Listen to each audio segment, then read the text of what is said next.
Les récentes découvertes de gaz et de pétrole en Méditerranée orientale changent partiellement la donne dans cette région du monde. La Méditerranée est une mer semi-fermée, les litiges y sont donc assez nombreux, et ces découvertes de gisements sont à la fois source de tensions et source de résolution de problèmes politiques. Donc allons voir de plus près. Voici le bassin de la Méditerranée. Cette mer a une largeur maximale de 1600 km et minimale d'environ 13 km. C'est une mer semi-fermée par les détroits internationaux de Gibraltar, des Dardanelles et l'isthme où a été percé le canal de Suez. Et cet espace maritime doit être partagé par 23 États riverains, tous en droit de disposer d'espaces de souveraineté. Donc comment se partage cet espace maritime? Bien pour le comprendre, il faut faire un peu de droit. Le droit de la mer, régi par la Convention de Montego Bay de 1982, indique ceci. Un État dispose de ses eaux intérieures des côtes jusqu'à la ligne de base. Là, la souveraineté de l'État est complète, c'est la prolongation de ses droits terrestres. Puis d'une mer territoriale, large de 12 000, où il demeure souverain sur la surface, le fond, les sous-sols et l'espace aérien survolant la zone. Mais il est tenu d'autoriser le passage des navires marchands et de guerre si ces derniers ne sont pas belliqueux. Vient ensuite la zone contiguë qui se trouve entre 12 et 24 000 à partir de la ligne de base, où l'État peut faire respecter ses lois nationales dans les domaines des douanes, de la fiscalité, de la santé et de l'immigration. Et puis enfin, il y a la zone économique exclusive, entre 12 et 200 000, l'État y a des droits souverains d'exploration et d'exploitation des eaux, des fonds marins et des sous-sols. Et au-delà de ces zones de souveraineté, il y a les eaux internationales. Alors comment ces principes du droit de la mer s'appliquent-ils en Méditerranée? Revenons sur notre bassin méditerranéen. Avec 23 pays riverains, on voit bien sur cette carte qu'il n'y a pas assez de place pour que tout le monde puisse avoir sa ZEE large de 200 000. Certains territoires maritimes se chevauchent, comme par exemple entre la France, les Baléares et la Sardaigne, ou entre l'Égypte et Chypre, ce qui est susceptible de créer des contentieux entre les États. Or, justement, les contentieux sont nombreux. Allons voir la côte israélienne. Voici la ZEE qu'Israël revendique. La première découverte de gaz en offshore d'Israël date de 2000 avec le gisement Mari B, dont les ressources sont estimées à environ 30 milliards de mètres cubes de gaz. Puis, en 2009, sont découverts le champ de Dalit, d'environ 15 milliards de mètres cubes, le champ de Tamar, avec 250 milliards de mètres cubes de gaz, et à eux deux, les gisements de Dalit et de Tamar représentent un potentiel économique de 30 milliards de dollars. Et en 2010 est découverte la poche du Léviathan, qui contiendrait 450 milliards de mètres cubes de gaz. Alors selon une estimation, le potentiel gazier total d'Israël pourrait s'élever à 1500 milliards de mètres cubes, ce qui à terme offre à Israël une indépendance énergétique, un possible statut d'exportateur d'hydrocarbures et la possibilité de se prémunir contre d'éventuels boycotts énergétiques que peuvent exercer certains États arabes voisins. Et ces champs sont découverts alors que justement l'État israélien s'inquiétait de l'épuisement de ces gisements déjà en cours d'exploitation. Alors ces découvertes dans une mer relativement fermée et qui concentre tant de tensions politiques intéressent tout le monde et surtout le Liban. Le Liban est au nombre des États arabes qui n'ont jamais reconnu l'État d'Israël. Donc les deux pays ne se sont pas mis d'accord sur leurs frontières terrestres, même si l'ONU a établi une délimitation entre les deux pays qu'on appelle la ligne bleue. Donc il n'existe pas non plus de frontières maritimes reconnues. Israël a officialisé en juillet 2011 le tracé de sa zone économique exclusive que vous voyez ici. Or le Liban conteste la ligne qui la sépare de sa ZEE et qui devrait, selon lui, se trouver là. Israël et le Liban se disputent donc une zone de 850 km² dans laquelle pourrait se trouver du gaz. Alors la tension monte entre les deux pays. Le Hezbollah libanais a menacé d'attaquer les infrastructures d'exploitation israéliennes et Israël a déployé sa marine au niveau des forages. En 2011, le Liban a déposé une requête pour que l'ONU statue sur le tracé de la frontière, mais les Nations Unies se sont déclarées incompétentes. Donc, on en est là aujourd'hui. Allons voir maintenant de l'autre côté, c'est-à-dire au sud d'Israël. Le long des côtes de la bande de Gaza se trouve un gisement de gaz, Gaza Marine, dont les ressources sont estimées à environ 30 à 40 milliards de mètres cubes, soit un patrimoine financier conséquent pour une autorité palestinienne menacée de faillite.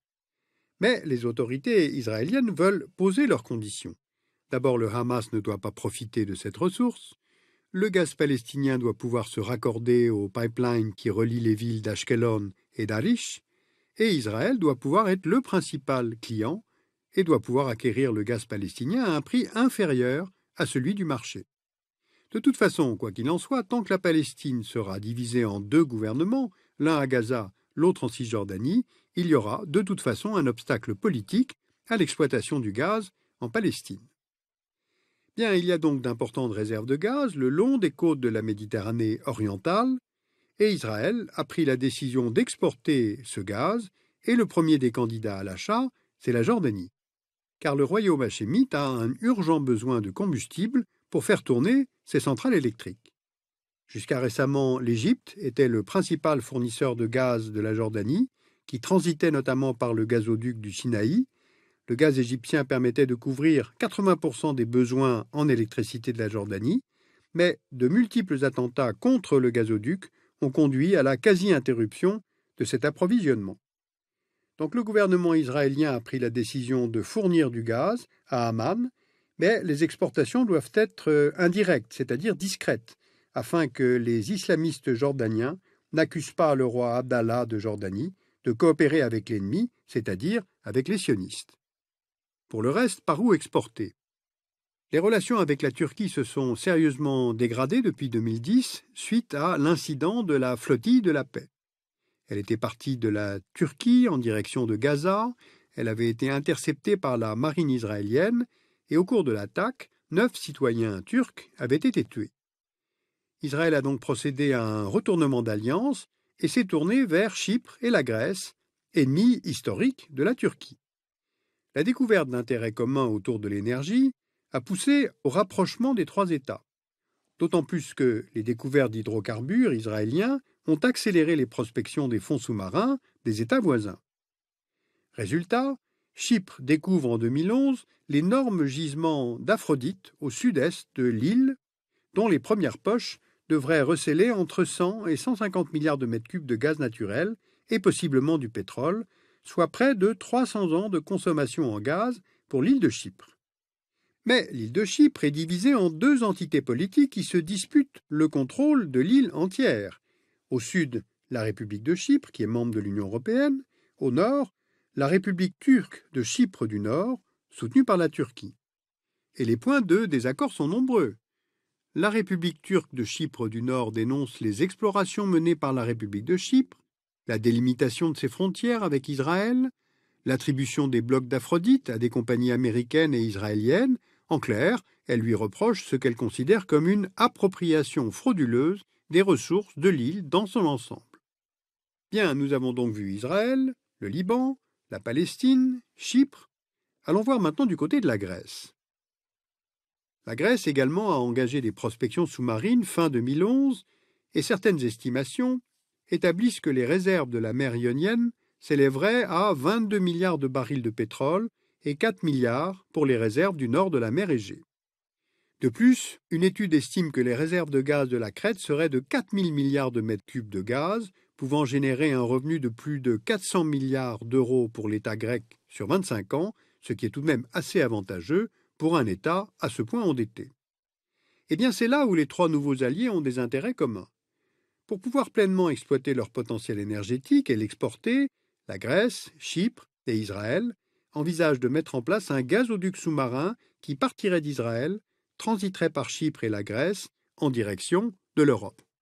Et ces nouvelles explorations et projets de gazoduc intéressent évidemment les puissances européennes, car elles pourraient ainsi diversifier et sécuriser leurs approvisionnements énergétiques afin de limiter leur dépendance en gaz vis-à-vis de la Russie. Alors on le constate, de nouvelles alliances sont en train de se nouer autour de cette question des enjeux énergétiques en Méditerranée. Par exemple, Israël finalement est venu présenter ses excuses à l'État turc pour l'attaque de la flottille turque en Méditerranée. Et puis les deux parties chypriotes, depuis février 2014, ont repris leurs négociations et peut-être leur rapprochement. Donc en fait, on le voit, ces découvertes de gaz et de pétrole en Méditerranée changent partiellement la donne dans cette région du monde. Alors je vous conseille de lire la revue Carto, le numéro d'avril 2014, qui consacre un dossier spécial sur la géopolitique des ressources stratégiques, les énergies et les minerais, et puis un article historique aussi sur Gibraltar. Vous pouvez voir aussi le film de Yann Arthus Bertrand et Michael Pithiot, Méditerranée, notre mer à tous, qui est en vidéo à la demande sur France 2. Et puis je vous renvoie à notre site internet pour plus d'informations. Vous y trouverez beaucoup d'ouvrages en langue allemande, des références bibliographiques aussi de livres en français. Et puis, si vous souhaitez accéder aux vidéos du dessous des cartes en illimité, sachez qu'il existe un service d'abonnement via Dailymotion avec plus de 200 épisodes en ligne.